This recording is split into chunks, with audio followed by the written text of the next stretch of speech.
B.R. Ambedkar பழங்கால இந்திய வர்த்தகம் அப்படின்னு சொல்லி 1915ஆம் ஆண்டு ஆய்வு கட்டுரை எழுதியிருக்கிறாரு. இது முதுகலை படிப்பிற்காக எழுதிய ஆய்வு கட்டுரை. இது கொலம்பியா பல்கலைக்கழகத்தில் இவர் முதுகலை பட்டத்துக்காக இந்த பழங்கால இந்தியா வர்த்தகம் அப்படின்னு சொல்லி 1915 அம்பேத்கர் ஆய்வு கட்டுரை வெளியிட்டது. முனைவர் பட்டத்துக்காக இவர் சமர்ப்பித்த கட்டுரை எது? அம்பேத்கர் சமர்ப்பித்த கட்டுரை பார்த்தீங்கன்னா இந்தியாவின் தேசிய பங்கீடு பற்றிய வரலாறு மற்றும் பகுப்பாய்வு ஆய்வறிக்கை, முனைவர் பட்டத்துக்காக. அடுத்ததா பிரிட்டிஷ் இந்தியாவில் மாகாண நிதிகளின் மதிப்பீடு, மாகாண ஏகாதிபத்தியத்தின் நிதிகள் பரவலாக்கம் அப்படின்னு சொல்லி ஒரு ஆய்வு கட்டுரை எழுதியிருக்கிறாரு. இது பாருங்க, 1921 பிரிட்டிஷ் இந்தியாவின் மாகாண நிதிகளின் பரவலாக்கல்ங்கிற கட்டுரை MSc பட்டத்துக்காக பயன்பட்டது.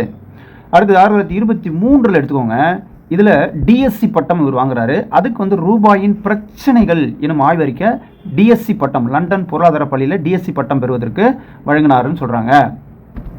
இந்திய ரிசர்வ் வங்கியானது அம்பேத்கருடைய நூலை பேஸ் பண்ணி தான் அமைஞ்சிருக்குன்னு சொல்லி சொல்கிறாங்க. அந்த நூல் ரூபாயின் பிரச்சனைகள், அதன் தோற்றமும் அதன் தீர்வும், அதாவது ப்ராப்ளம்ஸ் அண்ட் இட்ஸ் சொல்யூஷன் அப்படின்னு சொல்லக்கூடிய அந்த புத்தகத்தை பேஸ் பண்ணி தான் இந்திய ரிசர்வ் வங்கி வழிகாட்டுதலின்படி தான் உருவாயிருக்குன்னு சொல்லி சொல்கிறாங்க. இவருடைய பொருளாதார கருத்து இருக்குல்ல, அம்பேத்கருடைய பொருளாதார கருத்து 4 தலைப்பில் சொல்கிறாங்க. ஒன்று நிதி பொருளாதாரம் அப்படின்னு சொல்கிறாங்க. இந்த நிதி பொருளாதாரம் பார்த்திங்கன்னா அம்பேத்கருடைய பெரும்பாலான நூல்கள் அவர் வெளிநாட்டில் தங்கியிருந்த போது, குறிப்பாக 1913 23 இந்த 10 வருஷம் இருக்கு இல்லையா, அது வரையிலான இந்த காலகட்டத்தில் தான் எழுதப்பட்டது. நிதி பொருளாதாரம்னு பிரிச்சுக்கிறாங்க. இது வெளிநாட்டில் இருக்கும்போது தான் எழுதப்பட்டதுன்னு சொல்லி சொல்கிறாங்க. ரெண்டாவது டைப் வேளாண்மை பொருளாதாரம்னு பிரிக்கிறாங்க அம்பேத்கருடைய நூலை. இது 1918 எடுத்துக்கிட்டா அம்பேத்கர் இந்தியாவில் குறைந்த நில உடைமை மற்றும் தீர்வுகள்ங்கிற கட்டுரையை எதிர்க்கிறாரு. எந்த வருஷம்? 1918 எதிர்க்கிறாரு. இந்தியாவில் குறைந்த நில உடைமை மற்றும் தீர்வுகள்னு சொல்லி அம்பேத்கர் எழுதின புத்தகம்.